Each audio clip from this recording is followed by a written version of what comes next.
बिहार में एक व्यक्ति ने लगभग 49,000 हेलमेट्स को डिस्ट्रीब्यूट किया है, जिनकी कीमत लगभग 2 करोड़ रुपए है। साल 2014 में उनके एक दोस्त का सड़क दुर्घटना में देहांत हो गया था। उसकी वजह थी उनका हेलमेट ना पहनना। तब से लेके अब तक वो लगभग 49,000 हेलमेट को डिस्ट्रीब्यूट कर चुके हैं।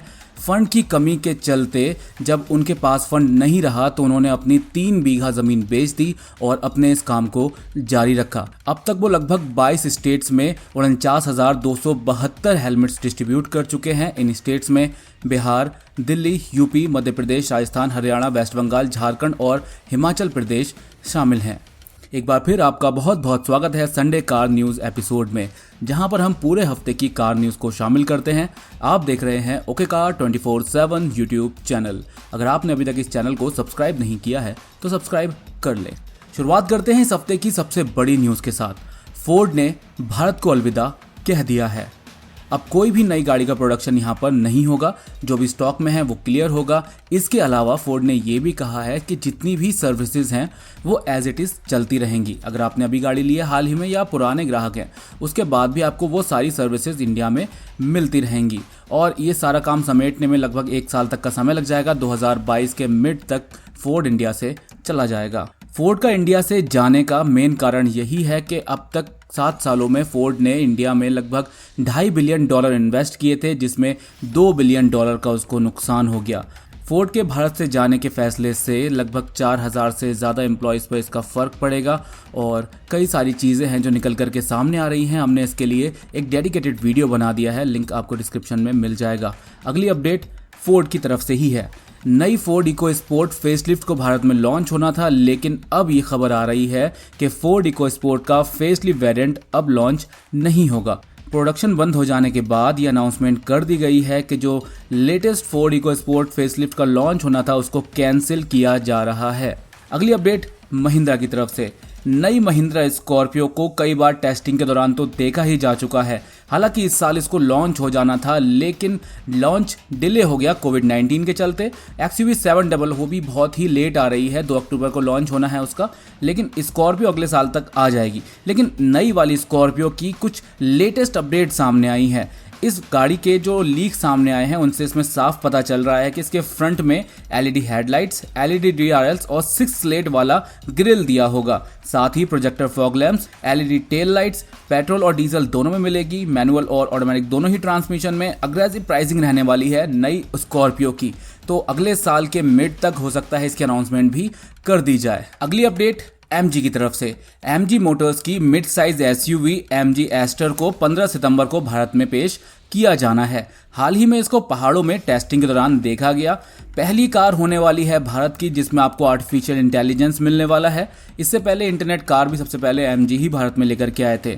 ऑफिशियल प्राइजेस का कोई अनाउंसमेंट नहीं है, कोई लीक नहीं है, लेकिन अगर एक्सपेक्टेड प्राइजेस की बात करें तो भारत के हिसाब से इसकी प्राइस लगभग 10.5 लाख रुपए से शुरू होकर के 17.5 लाख रुपए तक हो सकती है। और एक और अपडेट इसी से जुड़ी है कि MG एस्टर का जो लुक है वो तो फाइनल हो ही गया है, आपने देख ही लिया है फ्रंट से और साइड से लीक इमेजेस में देख लिया है। और एक बात ये कही जा रही है कि MG एस्टर के सभी वेरिएंट्स में आपको touch screen with Android auto and Apple car play की कनेक्टिविटी के साथ मिलेगा, यानी बेस से लेके टॉप तक। ये बात तो कंफर्म है कि आपको टच स्क्रीन मिलने वाला है सभी वेरिएंट्स के अंदर। अब देखना ये होगा कि किस प्राइस पर आती है। मिड साइज SUV का जो सेगमेंट है काफ़ी कम्पिटिटिव है। अगली अपडेट है मारुति सुजुकी की तरफ से। मारुति सुजुकी कनेक्ट अब एरिना मॉडल्स के लिए भी अवेलेबल करवा दिया गया है। इसे सभी डीलरशिप पर एसेसरीज के रूप में उपलब्ध कराया गया है। मारुति सुजुकी कनेक्ट को पहले सिर्फ नेक्सा मॉडल के लिए अवेलेबल करवाया गया था, अब इसे 11,900 रुपए की कीमत पर अवेलेबल करवा दिया गया है। इस पर आपको 3 साल का सब्सक्रिप्शन दिया जा रहा है। इसमें होता क्या है, मोबाइल के थ्रू आप व्हीकल की ट्रैकिंग कर सकते हैं। सिक्योरिटी एंड सेफ्टी अलर्ट्स इसमें आपको मिल जाएंगे। ड्राइविंग बिहेवियर एंड एनालिसिस इसमें आपको मिल जाएगा और व्हीकल की इंफॉर्मेशन मिल जाएगी आपको डिस्प्ले के ऊपर। सुजुकी कनेक्ट स्मार्टफोन एप्लीकेशन के माध्यम से सब्सक्रिप्शन के आधार पर कनेक्टेड कार सर्विसेज अवेलेबल करवाता है, जो सर्विसेज मैंने अभी आपको बताई। ये iOS और एंड्रॉयड दोनों ही प्लेटफॉर्म पर अवेलेबल है। इसके माध्यम से कंपनी ग्राहकों के ड्राइविंग के जो एक्सपीरियंस है उसको और बेटर करना चाह रही है। अगली अपडेट फॉक्सवैगन की तरफ से। अब बिना कार खरीदे ही आप फॉक्सवैगन कार के मालिक बन सकते हैं। एक सब्सक्रिप्शन प्लान लॉन्च किया है फॉक्सवैगन पैसेंजर कार इंडिया ने और इसके साथ हाथ मिलाया है, जो कि एक Omni channel mobility solution provider है। कंपनी ने इस साझेदारी के तहत अपने सब्सक्रिप्शन आधारित कार ओनरशिप मॉडल की अनाउंसमेंट की है। कंपनी ने साल 2019 में ओरिक्स के साथ मिलकर पावर लीज प्रोग्राम शुरू किया था। अब दोनों ही कंपनियों ने इसे ऑफरिंग की शुरुआत के साथ अपने पार्टनरशिप को और बढ़ाया है। कंपनी ने जानकारी दी है कि पहले चरण के तहत ये सब्सक्रिप्शन आधारित प्रोग्राम दिल्ली, एनसीआर, मुंबई, पुणे, अहमदाबाद, बेंगलोर, चेन्नई, हैदराबाद जैसे 30 आउटलेट्स पर अवेलेबल होगा, यानी कि बड़े शहरों में आपको ये देखने को मिल जाएगा। अब इस प्रोग्राम के माध्यम से आप लोग अपनी कार को अपग्रेड करने या वापस करने के विकल्प के साथ साथ 100% on road financing, periodic maintenance, बीमा कवर प्राप्त कर पाएंगे। ग्राहक पोलो, वेंटो या टी-रॉक में से किसी भी कार को चुन सकते हैं, जो कि जरूरतों के आधार पर 24, 36 और 48 महीने के लिए अवेलेबल होंगी। बात करते हैं अगली अपडेट की। उत्तराखंड सरकार ने ईवी पर सब्सिडी देने का अनाउंसमेंट की है। इलेक्ट्रिक कार पर आपको 50,000 रुपए तक की छूट मिल जाएगी।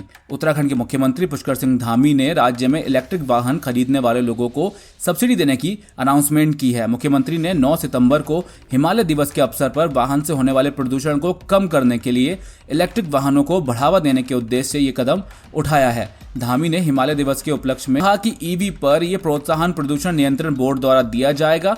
राज्य में निजी उपभोक्ताओं को बेचे जाने वाले पहले 5,000 दो पहिया और 1,000 चार पहिया यानी 5,000 बाइक्स और 1,000 कार्स पर यह पहले अवेलेबल होगा। सब्सिडी का ब्यौरा देते हुए उन्होंने कहा कि इलेक्ट्रिक दोपहिया वाहन पर कीमत का 10% यानी 7500 रुपए जो भी कम हो दी जाएगी। वही चार पहिया यानी कार पर, इलेक्ट्रिक कार पर आपको 5% यानी 50,000 रुपए जो भी कम हो वो दिया जाएगा।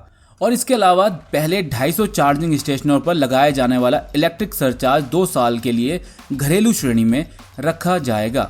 अगली अपडेट मारुति की तरफ से। मारुति सुजुकी सियाज के भारत में अब तक 3 लाख यूनिट्स बिक गए हैं। मारुति सुजुकी सियाज एक बहुत ही फेमस कार है मारुति की तरफ से। अब इस कार के बारे में नई जानकारी ये निकल करके सामने आई है कि इसने एक बड़ी उपलब्धि हासिल कर ली है। इस कार की 3 लाख यूनिट बेच दी है मारुति सुजुकी इंडिया ने, और कंपनी का कहना है कि इस कार ने ऐसे समय में मिड साइज सेडान सेगमेंट में अपनी जगह बनाई जब भारत में सेडान की बिक्री कम हो रही है, जो कि कंपनी के लिए एक बड़ी उपलब्धि है। मारुति सुजुकी इंडिया ने अपनी mid size premium sedan Maruti Ciaz को 2014 में भारत में लॉन्च किया था। मारुति सुजुकी ने मारुति सियाज में 2018 में फेसलिफ्ट अपडेट दिया था।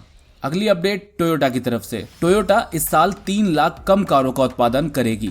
इससे पहले भी मारुति सुजुकी ने 60% तक घटा दिया है प्रोडक्शन। इसकी जानकारी हमने आपको दी थी पिछले हफ्ते की संडे कार न्यूज में, और ये भी बताया था कि 7 दिन तक प्रोडक्शन बंद रहने वाला है महिंद्रा का। और अब टोयोटा की तरफ से ये न्यूज आ रही है कि 3 लाख कम कारों का उत्पादन करने जा रही है इस साल टोयोटा, क्योंकि सेमीकंडक्टर की एक तगड़ी कमी चल रही है भारत के अंदर, क्या पूरे ग्लोबली ये कमी चल रही है। टोयोटा ने हाल ही में घोषणा की है कि कंपनी इस वित्तीय वर्ष 3 लाख कारों का कम उत्पादन करने वाली है।